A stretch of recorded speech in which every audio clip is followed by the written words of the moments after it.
everyone, this is Uzi Vlogs. Welcome back to my channel, and I'm back again with another reaction video. Anyways, guys, this is Uzi Vlogs, and welcome back to my channel.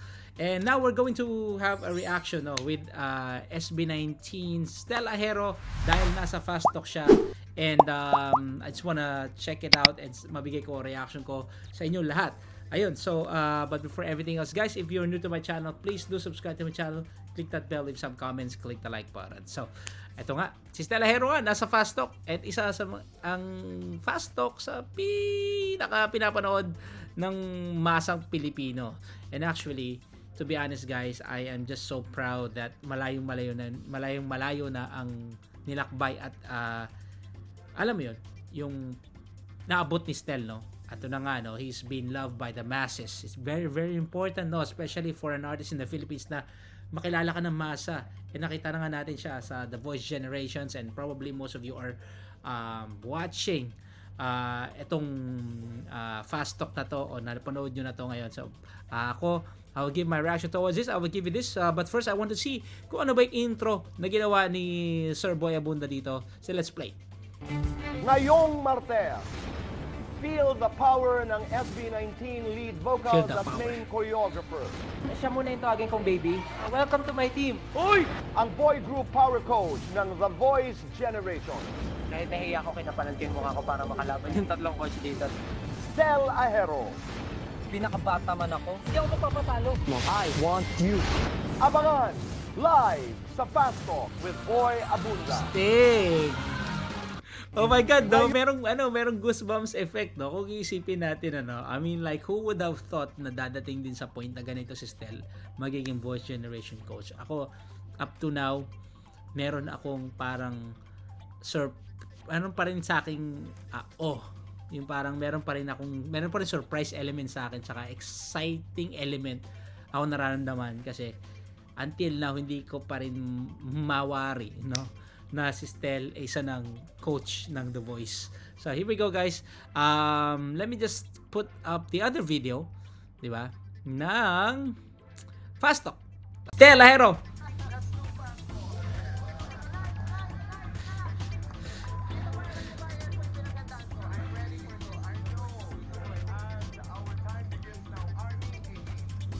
Yeah.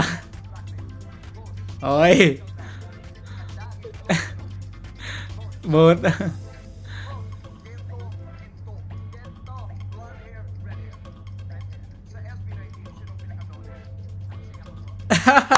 galing sumagot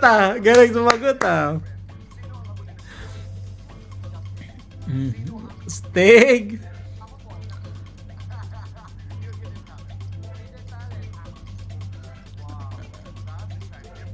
Acting.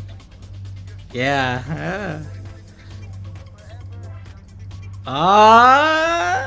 Hanggang sa uli.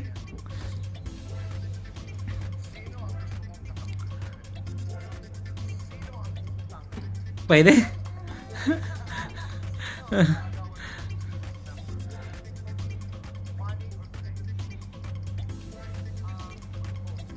Pwede. Lights on.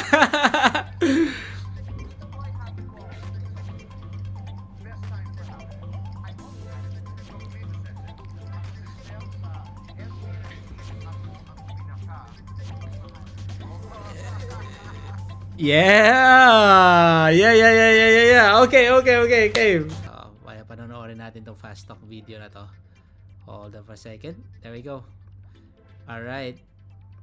Sana mag-enjoy pa rin kayo until now. So here we go. This is the Fast Talk. Papanoorin na natin. Ito na nga. Like, share, subscribe. Don't forget that. Okay, here we go. Kapuso na nanonood ngayon, iniimbitahan ko po kayo na laging manood ng The Voice Generations. Every Sunday po yan, 7 PM pagkatapos ng Bubble Gang.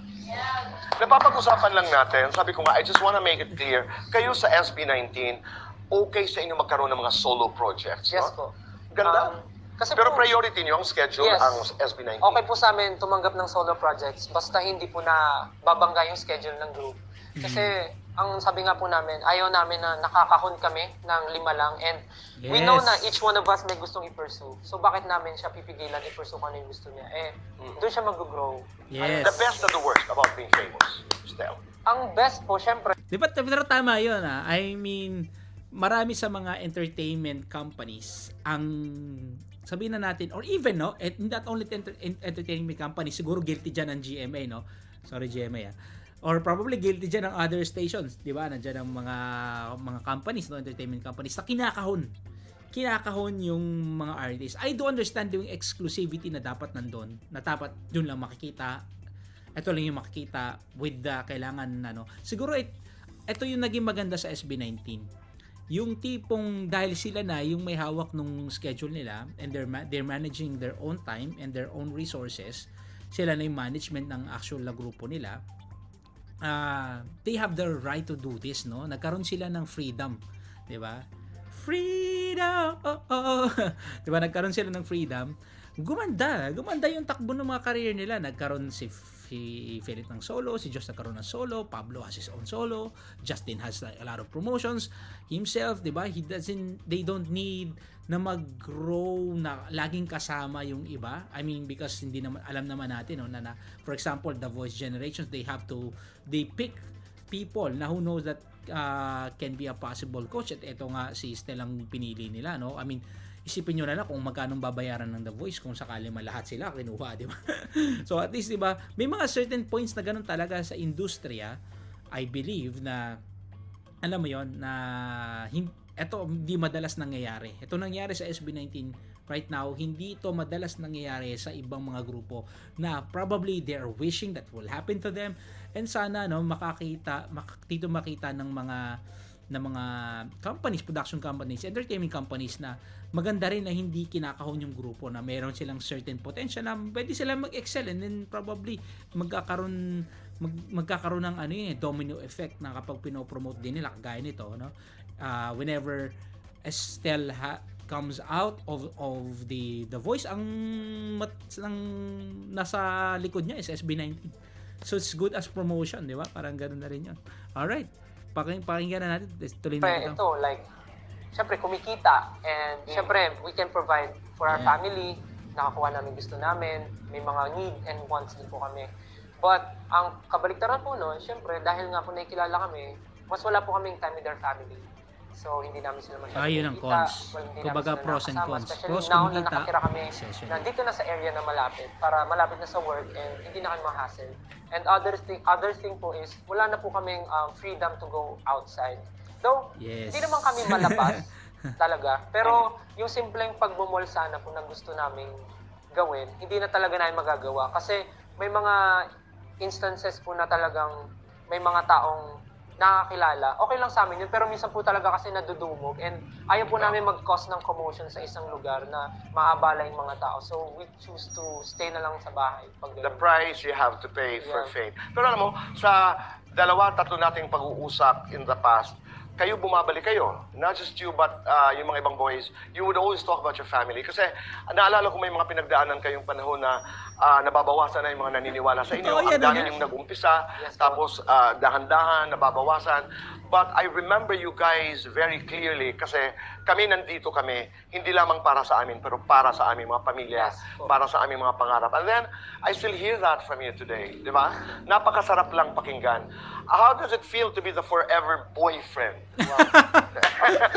Actually po, forever boyfriend. For me, naisip ko lang po yun na gawing tagline sa mga concerts namin. Kasi meron po kaming inside joke ng 18 na parang gino-joke nila sa akin before. Sandali lang, you know why? Para lang may konteksto. May inside joke kayo because ikaw yung you're the most responsive to ako yung pinakapakulit, ikaw ang pinakausap.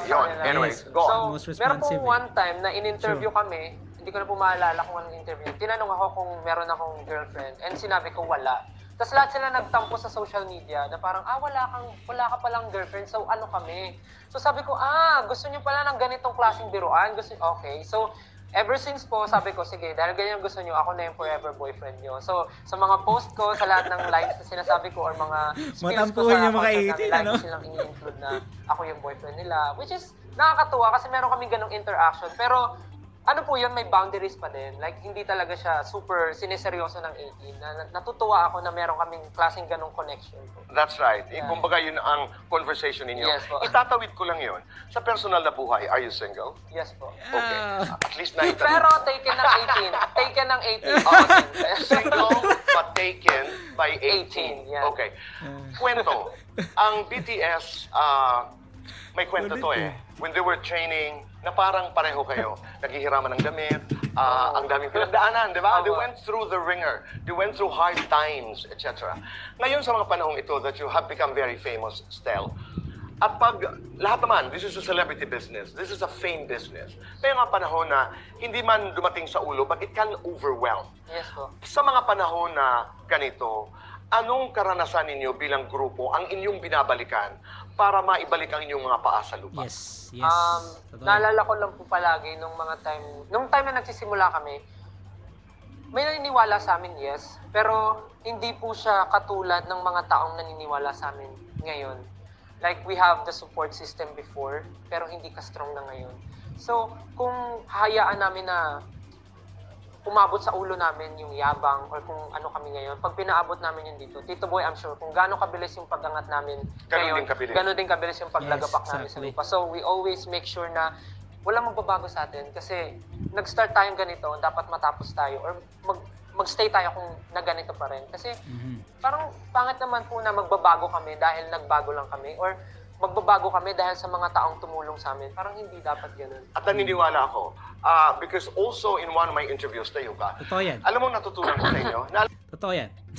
Isa yun sa pinakamagandang trait ng SB19 na nakita ko. Never sila nagbago, no? And even on the fans, never sila nagbago. Actually, may times na, kung napansin nyo, nag-mild yung interaction nila, no?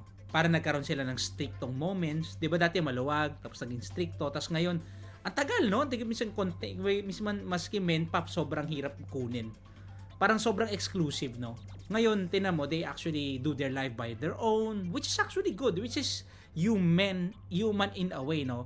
Ito na yun breaking the boundaries na to ng mga dati nakasanayan nga ng mga artists or malalaking companies o ng artista na parang exclusive lang, no? Hindi mo makikita talaga, di ba? Pero right now, I think people are embracing that idea na makasama sa buhay ng tao. That's why actually YouTubers become yung mga sila Ivana Alawi become so famous because parang nakaka-relate sa kanilang tao na hindi kasama namin to. Parang isa siya sa mga tao, not only just they're celebrities kagaya ni Stel, but then makakita mo talagang merong human side na nakikita, 'di ba? Ito nga yung mga interaction sa TikTok, mga live nila. So these are small things na I think is important right now as an artist, no? Hindi lang talaga magtatago ka at lalabas ka, magpa-perform ka, balik ka ulit sa lungga mo, tapos di ka ulit makikita, tapos antayin yung next performance mo. I think mas na-appreciate ngayon ng mga fans or ng mga casual listeners or viewers is magkaroon ng interaction kahit pa paano. Alala mo na pag nagkakaproblema kayo, naghahawakan kayo ng Yes kamay, po, circle po. And then you would do the SB19 hug. Alam niyo po ang kanilang ginagawa, lahat pag nagkakahawakan ng kamay, nagsasabihan lahat ng problema. Stel, ayoko yung ginawa mo sa kanina, hindi mo ko tinirhan ng ulam. Masama ang loob ko sa'yo, di ba? You would be in a circle, tapos sinasabi lahat ang mga pinakamahihirap na sabihin. Ginagawa pa kaya nila yun? You did that? Yes po. Do you still do that today? Ngayon po, madalas na po kayo mag-open forum. Open forum na. Opo, harap-harapan na po talaga. And then you had that hug. Paano yung hug? Grabe sigawan sa likod. Hindi kita natirahan ng ulam. Oo, totoo yan. At saka alam nyo, the last time I spoke to you, kayo yung nagsasabing, halimbawa, Ken, Pablo, I love you. Pasensya ka na sa nasabi ko. Sarap, no? At sana ipagpatuloy niyo yun because the whole country is rooting for you. Thank you so much po. That's actually, I love that. Libre doon, na-hype ako doon.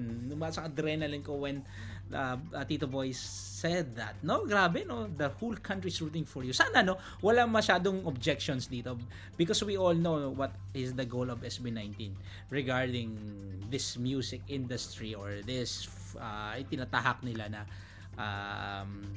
tinatahak na daan, 'di ba? It's for OPM to be recognized globally and also for artists to be recognized globally. especially itong mga pop groups, no, 'di ba? O itong mga grupo, 'di ba, ng mga singers. So, 'yun, gusto ko 'yun. I love that. Ito po tayo dito, boy. Ito ang ending nito. Gento Gento. Gento po. Gento po yung dito, boy. Ito po ang tinatawag nilang kaldag talaga nito, boy. Ayan. Ito po. So, ang kamay po natin... Everybody, Champ Susan, gusto mo sumali? Okay ka na? Halika na. Lahat po.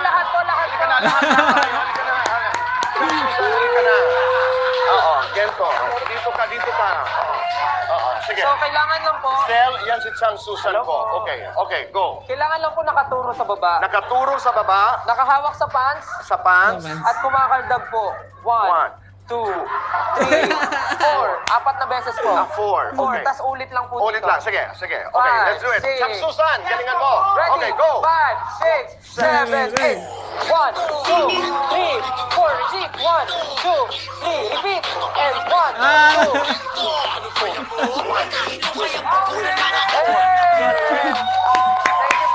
Mas magaling ka sa akin. Kaldag. Stel, maraming salamat. Thank you, Tito Boy. I'm really happy that we did this conversation and looking forward to the many conversations na gagawin pa natin. Yes po. At sobrang Mabuhay nag-enjoy ka. ako po today. Sobrang nag-enjoy. Mabuhay ang Voice Generation. Maraming salamat. Mabuhay ang SB19. Thank you so much. Mabuhay ang 18. Mabuhay ang lahat! Nay, Kapuso, maraming salamat po sa Parang inyong pagpapatuloy po sa amin sa inyong mga tahanan. Maraming salamat po sa inyong suporta kay Stel at sa SB19 at sa Voice Generation. Salamat po. Be kind, make your nanay and tatay proud. And hashtag say thank you. And let's talk again tomorrow. Goodbye for now. God bless. Alright. Pero actually, meron pang kulang to, no? I have to find this one out. Wait, may kulang. Alright, so yeah, I found it out and kind of like ang hirap hanapin, ano? But then I was just like it's fine to see this and this. Ito na nga ating fast talk. This is the fast talk that we're waiting for, and probably this is the first one before the other interview na nangyari. So here we go. Panoorin natin. Ano ba ang fast talk ni? Well, what I can say, no, ako nag-enjoy ako dito sa ano na to, sa segment na to, no? Especially the fast talk kasi ano mo yun? Ewan ko, just the fast talk is naging ano na yan naging parang isa na yun sa mga haligi na mga segment sa industriya ng Philippine showbiz and ang ganda. I enjoy this and sana kayo din nag-enjoy din kayo. So, I think that is it, no? What I can take here is ang SB19, especially si Stel, have never changed on his outlooks in life, and kita man natin no, napaka-confident niya na on camera. I'm so proud na ganito na yung tinakbo ng kanyang career, and hopefully na mas lumakas pa ang career niya. Sana din kayo dyan din tuloy-tuloy na sumuporta sa SB19 kagaya ko. This is your Kuis Uzi. Now, if you have enjoyed this reaction, sana nag-enjoy kayo. If you do, please do subscribe to my channel, click the bell, leave some comments, click the like button.